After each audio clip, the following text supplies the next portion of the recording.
Good day and welcome once more to our talk, Back to the Basics by Dr. Seboni.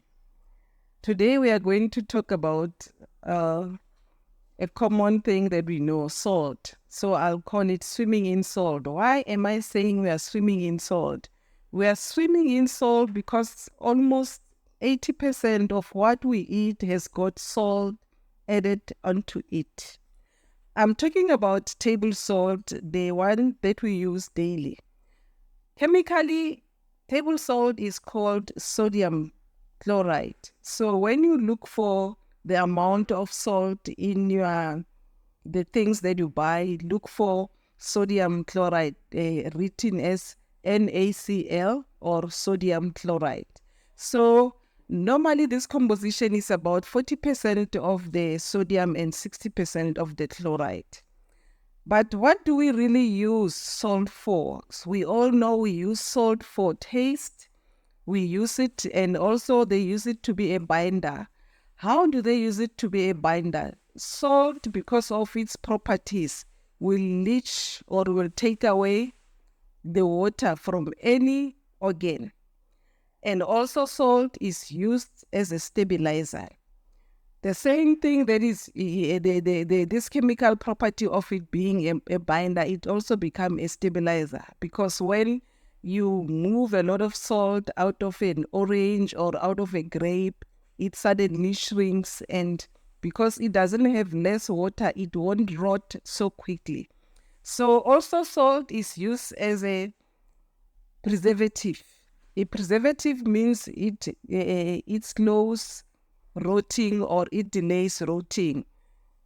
It extends shelf life, so to say. So we've got different types of salt that we use. Most common one is fine or processed salt, the one that is very, very fine. And we've got the coarser kind of salt, also called the sea salt. Some of the coarser salt, we've got what we call the kosher salt, or sometimes we have the salt that is a bit pinkish, that is called the Himalayan salt. Why do we say the table salt that we use is processed? It's because when they clean it, it happens that also minerals like iodine are removed. And iodine is important in the chemistry or in the metabolism of thyroid. So what is thyroid? Thyroid is that gland that you can't see, but it's somewhere around your neck here, and thyroid produces thyroxine. Thyroxine help in controlling metabolism in the body. So if you process salt, you end up losing this iodine. And that's why on the table salt that we buy, you can see they've said with added iodine. If you lack iodine in your body, then you can have what we call goiter. Goiter is when your thyroid gets enlarged and you get this big growth on your neck, which is called goiter. It is caused by lack of iodine in the soil, lack of iodine in the processed salt. Hence, our salt has added iodine.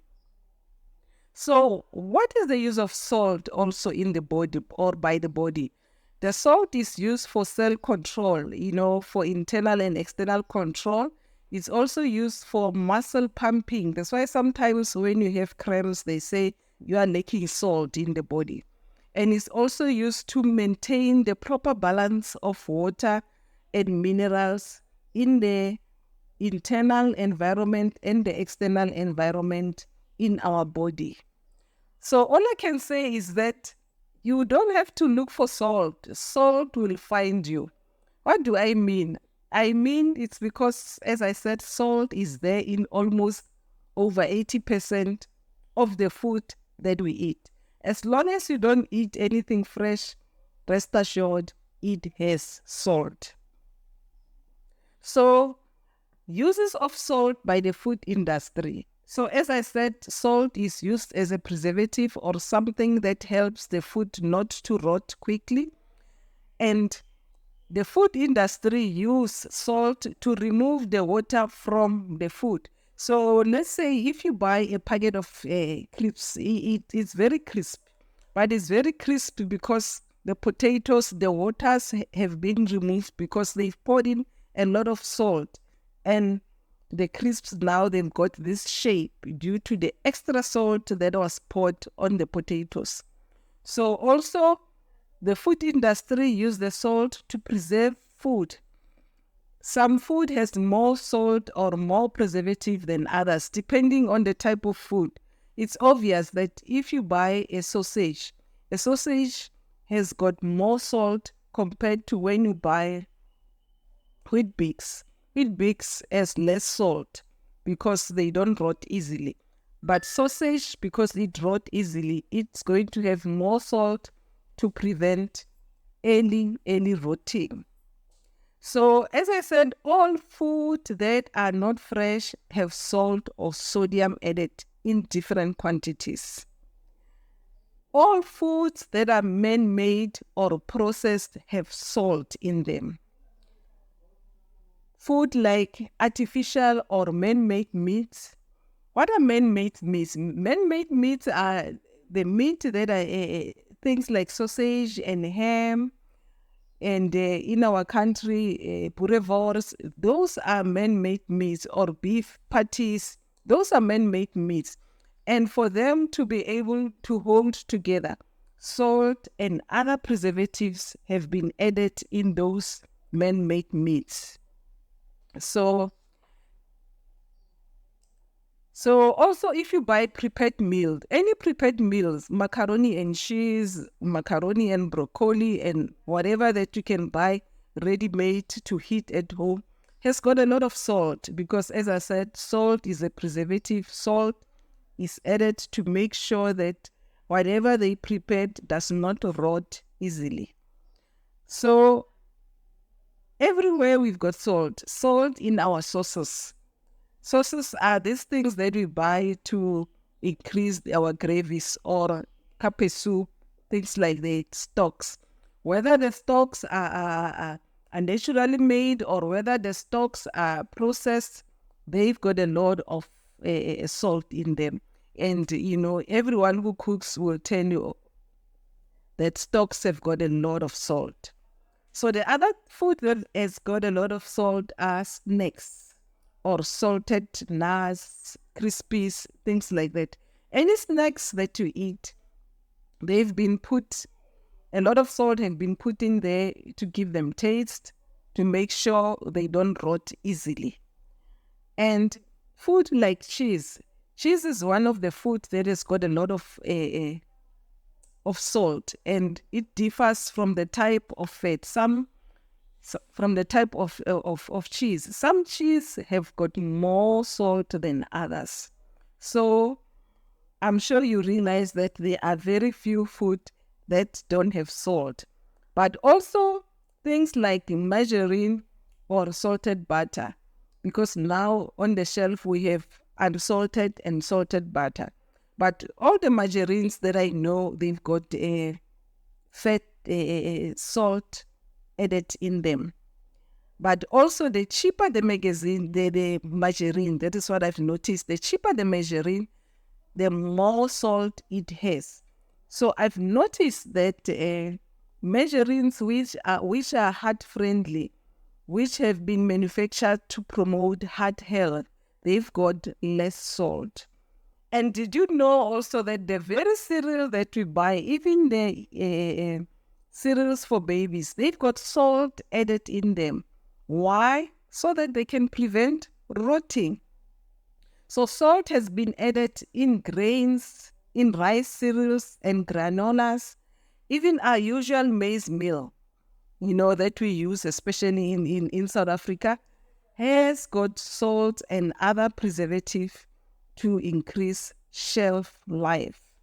So now I talked about rice cereals. Why should rice cereals have salt? Rice cereals they've added salt to give them shape, to make sure that they don't crush. As I said, the other uses of salt is to pull the water out of the food or out of whatever product is there. The same thing that happens when you take a laxative. A laxative works by osmosis. It's going to pull the water out of your body and take the water to your big intestine, where now it's going to make your stools to be loose, and then you'll have this loose stool. So that is the way the laxative work. They've got a lot of salts in them, so they pull out the water out of your body. So, of course, even the bread, the very bread that we like, have got salt. And unfortunately, with bread, it depends where is the bread made. Some bakeries put in a lot of salt in the flour, some put less. But all bread, they've got salt. What about fresh meat, fresh red meat, fresh chicken? Unfortunately, even those fresh meat and fresh chicken that we eat, they do have salt because some of them have been fed artificial feeds. And artificial feeds, this whatever powder things they get, they've got salt in them to make sure that they do not rot easily. So even if you buy your meat fresh, you don't put in salt, there is salt added from all those food that the chicken or the cows were being fed, the artificial feed. So the other thing that have a lot of salt are vegetable juices. If you like vegetable juices, to prevent them from rotting, they've got a lot of salt. So my advice is that maybe avoid vegetable juices, because they've got a lot of salt. So when you go to the shops, make sure that you read your label. And I'm just going to mention a few types of sodium. You don't have to know them, but when you go to the shops, look at the food that you are buying. How much salt does it have? You'll see there's salt in 80% of the food that we are buying. So I told you in the beginning that salt is called sodium chloride. So on the food label, you'll find things like sodium acetate, sodium dihydroacetate, sodium lactate, sodium nitrate. These are the sodium used or the salt used as preservatives in that food substance.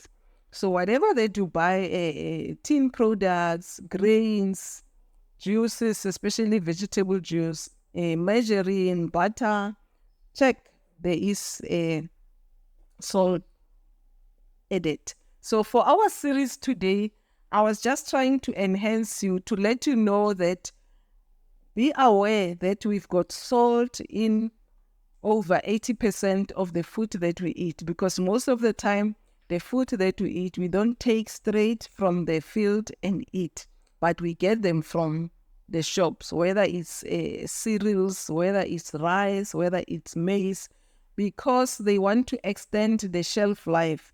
Salt has been put in there.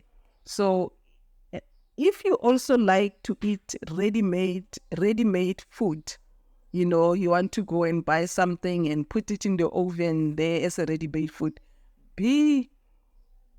know that all the ready-made food have got lots and lots of salt to prevent from them getting rotting so quickly.